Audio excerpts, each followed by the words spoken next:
Hello les amis, on se retrouve dans une nouvelle vidéo sur Localprose et on continue de découvrir ensemble l'interface. Après avoir fait le tour de l'éditeur, cette fois on va passer toujours à l'éditeur parce qu'on n'a pas fini, tout simplement. On fera l'analyse dans une autre vidéo. Ici je vais rester du coup, vous voyez, sur la précédente vidéo. Alors, si vous ne l'avez pas vu, hein, je vous renvoie le petit lien qui s'affichera probablement si vous êtes sur YouTube. Pourquoi j'ai tout ce texte-là déjà intégré? C'est le texte de mon roman que j'ai importé ici, en faisant importer le projet. Et donc, nous avons ici tout un tas de fonctions. Donc, on a vu la dernière fois qu'on pouvait reformuler, corriger et demander à l'IA de faire un peu d'inspiration. Vous pouvez ici rajouter des chapitres. Alors, je ne vous l'ai pas dit la dernière fois, c'est illimité, hein. Donc, vous pouvez en rajouter 250 si vous voulez. Il n'y a aucun souci, aucune limite. La seule chose, c'est que ça va vous rajouter sur votre machine quand vous allez exporter forcément une structure plus lourde, mais ça c'est à vous de voir. Il n'y a aucune limite en chapitrage à ce niveau là.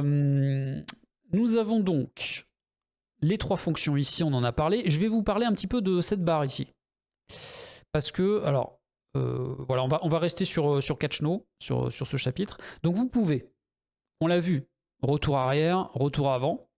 Vous pouvez déjà ici à gauche, avant de parler de la barre, vous pouvez renommer le chapitre. Donc là, je mets un 2, Catchno 2, pas de souci. Alors par contre, ça l'a pas pris en compte ici. Donc en fait, si vous partez, vous revenez, hop, c'est juste une histoire de cache. Pareil ici, si vous changez Catchno New, voilà par exemple, je fais entrée pour valider, parce que vous pouvez aussi l'écrire ici. Automatiquement, le chapitre à gauche reprend le bon terme. Et donc quand vous exportez, bien sûr, ça va s'adapter et tout. Vous pouvez, je vous en ai pas parlé aussi, bien sûr, changer le titre du projet. Donc là, j'ai rajouté review. Je vais essayer d'agrandir un petit peu là la zone parce que vous voyez, il met 3 petits points. Ça veut pas dire qu'il l'a pas pris en compte, vous voyez, mais c'est juste que c'est l'affichage en fait qui réduit ici. Donc ça, c'est un truc que je pourrais corriger, c'est pas très grave. Voilà, donc là, maintenant qu'on a fait ça, à gauche, vous pouvez renommer. Vous pouvez bien sûr supprimer le chapitre. Attention, si vous supprimez, par contre, vous perdez le chapitre. Là, par exemple, je suis dans le cas d'un import, il faudrait que je réimporte 100%. Donc, réimporter 100%, ça va écraser tout le reste. Donc, si j'ai fait d'autres modifs ailleurs, c'est pas conseillé. Donc, le mieux, si vraiment vous vous plantez, vous supprimez un seul chapitre, vous le recréez ici à la main et vous faites un copier-coller manuel, pas en import, parce qu'en import, il ne pourra pas cibler précisément ce chapitre-là en l'état. On voit qu'on n'a aucun titre détecté, on va y remédier. Et ici, alors oui, je vous ai pas montré, mais c'est drag and drop, hein. Donc, vous pouvez très bien déplacer ici. Si je me dis, bah tiens, en fait... Bon, là, à ce stade, c'est pas intéressant pour moi, mais vous avez compris. Lui, il va plutôt passer en 4, en 5, etc. Donc là, vous pouvez le faire en 2 clics. Hop, je crois que c'était le 3, je sais plus. Non, c'était le 2. Je casse tout. Donc, la barre. Donc, vous pouvez mettre en gras, vous pouvez mettre en italique, vous pouvez souligner des passages. Donc, si par exemple, je fais ça ici, je souligne. Vous pouvez barrer. Donc là, c'est bien pour... les versions prises de notes, quoi. Si par exemple clameur soudaine, voilà, je vais essayer de le mettre ici. Alors, vous pouvez mettre des couleurs. Voilà, donc je vais mettre une couleur de fond. Je vais mettre ça me paraît pas mal, voilà. Seul détail sur la couleur, lorsque vous ferez un export, si vous choisissez en JSON, c'est conservé. Import-export, ça marche très bien. En texte, bon, ça écrase tout. De toute façon, vous perdez la mise en forme, par principe.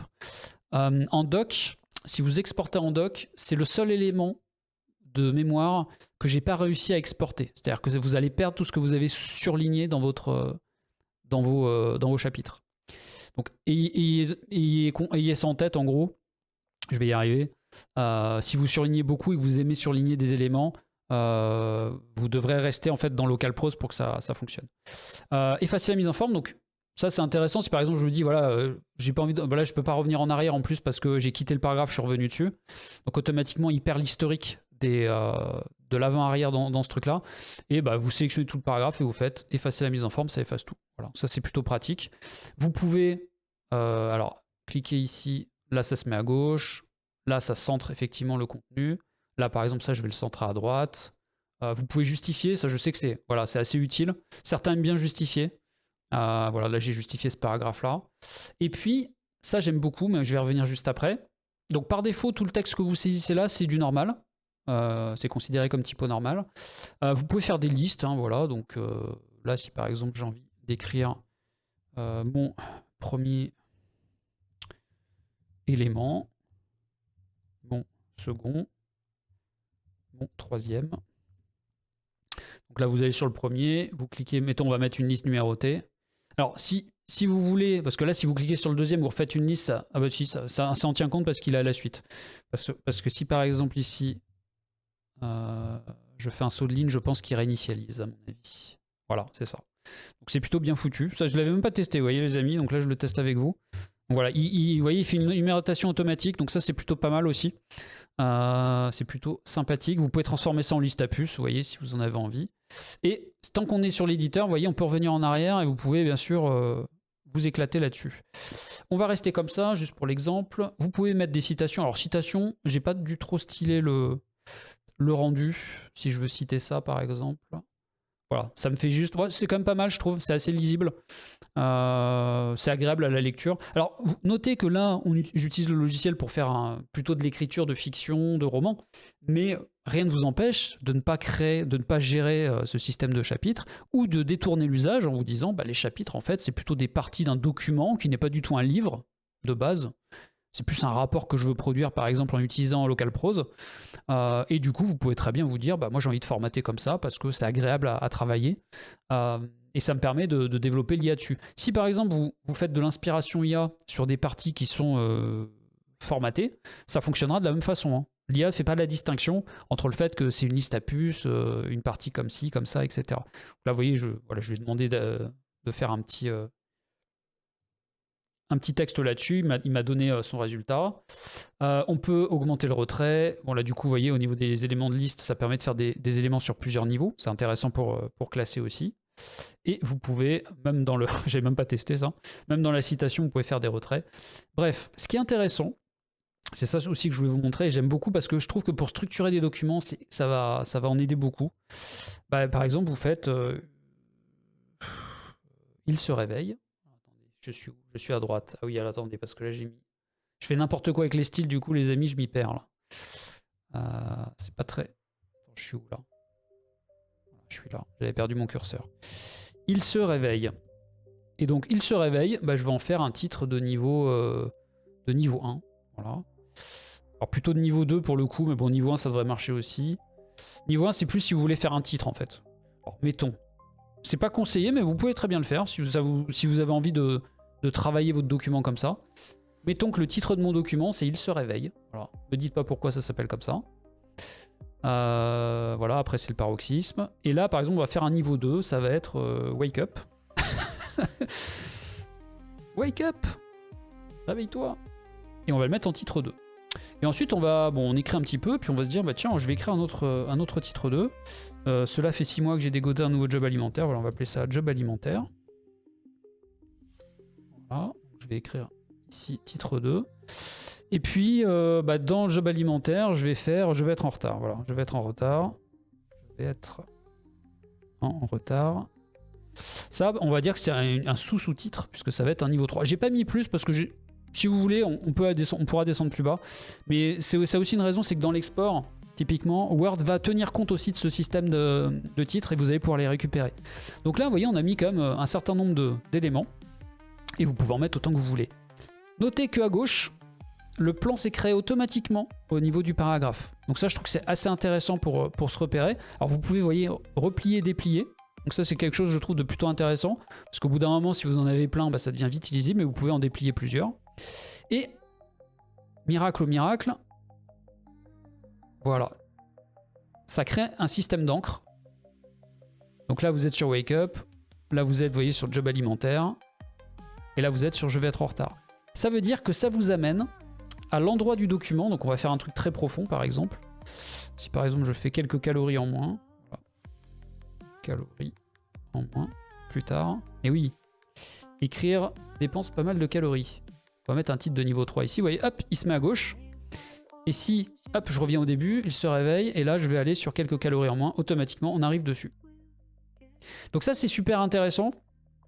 Voilà, je vais être en retard. Tac, on revient. Donc ça, c'est bien aussi pour naviguer, vous avez vu, à l'intérieur d'un chapitre. Quand vous avez des chapitres qui font des kilomètres. Chapitres ou en fait, documents que vous voulez juste structurer. Donc voilà un petit peu pour cette option, je voulais vous montrer, ça c'est je pense assez intéressant. Et on en a fini avec la partie éditeur. Du coup la vidéo sera courte, donc je vous avais montré l'ajout de chapitre. Qu'est-ce que je peux vous montrer?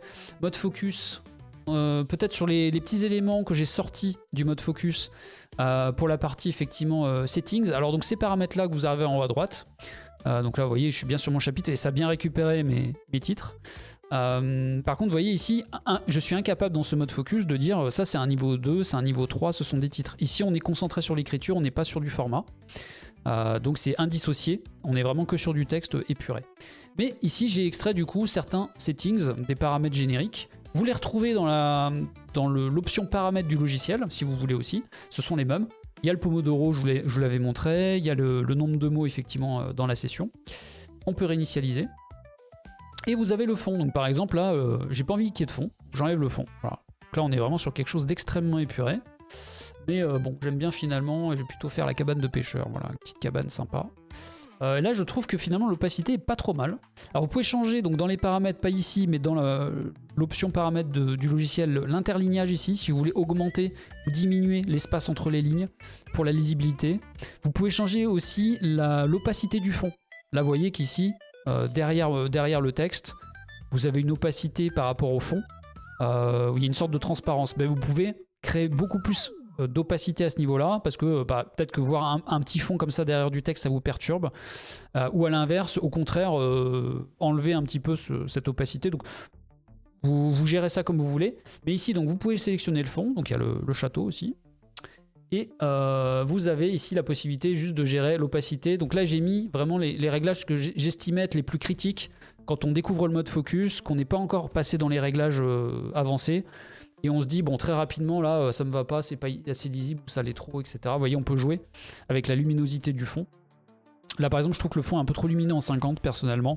Vous voyez par exemple là ici il y a une petite flamme là, ça pique un peu les yeux. Donc là, si je veux garder ce fond-là, je vais peut-être baisser à 30, même 20 en vrai. 20, c'est pas mal. Petit feu de soirée, là, tranquille. Donc voilà, ça c'est pour ce que je vous avais pas montré sur le focus. Et vous voyez, on est revenu, il a gardé le formatage. C'est-à-dire qu'on est bien sur deux vues différentes de la même donnée. Donnée que vous avez ouvert en mode focus ou que vous pouvez travailler ici, c'est exactement le même contenu derrière. Donc vous ne perdez pas votre mise en page. Ça c'est important parce qu'au tout début, quand je commençais à implémenter ça, dès qu'on passait en mode focus, on perdait tout ce qu'on avait fait avant. Donc c'était pas génial. Donc là, il y a vraiment une persistance de la mise en forme. Voilà les amis, je vais m'arrêter là pour cette petite vidéo. J'espère que ça vous a plu. N'oubliez pas de vous inscrire à la bêta si ce n'est pas déjà fait, si vous n'êtes pas déjà bêta-testeur au moment où vous voyez cette vidéo. Vous écrivez votre mail sur www.localprose.com, vous rentrez un mail, vous avez une petite confirmation que vous allez recevoir sur votre boîte perso. Vous cliquez sur le lien de confirmation, ça permet de valider que vous êtes un vrai compte et pas un bot. Derrière, je vous envoie un mail personnalisé avec un lien Discord. Donc vous allez arriver sur le serveur Discord avec déjà les auteurs, les bêta-testeurs qui évaluent déjà le logiciel. Ensuite, on interagit, on fait nos petits échanges. Et vous venez me voir aussi en privé d'ailleurs sur Discord. Comme ça me permet de faire un lien avec votre compte et de vous monter en rôle bêta-testeur. Comme ça, vous allez avoir accès notamment au salon qui vous permet de télécharger le logiciel. Je crois avoir tout dit, les amis. D'ailleurs, il y a un son. Il y a un son derrière qu'on n'a pas coupé. Donc j'espère que ça n'aura pas trop perturbé ma présentation. Mais vous voyez, on peut rétablir le son, couper le son. Je ne vous l'ai pas montré, mais il y a des options de volume, bien entendu, si vous voulez travailler, mettre votre propre musique. Aucun souci. Je vous fais des bises les amis, je vous dis à très vite. N'hésitez pas, le petit pouce en bas de la vidéo, les commentaires si vous avez des remarques, je les prends aussi sur YouTube. Et je vous dis à très vite pour la suite et notamment la partie analyse. Ciao.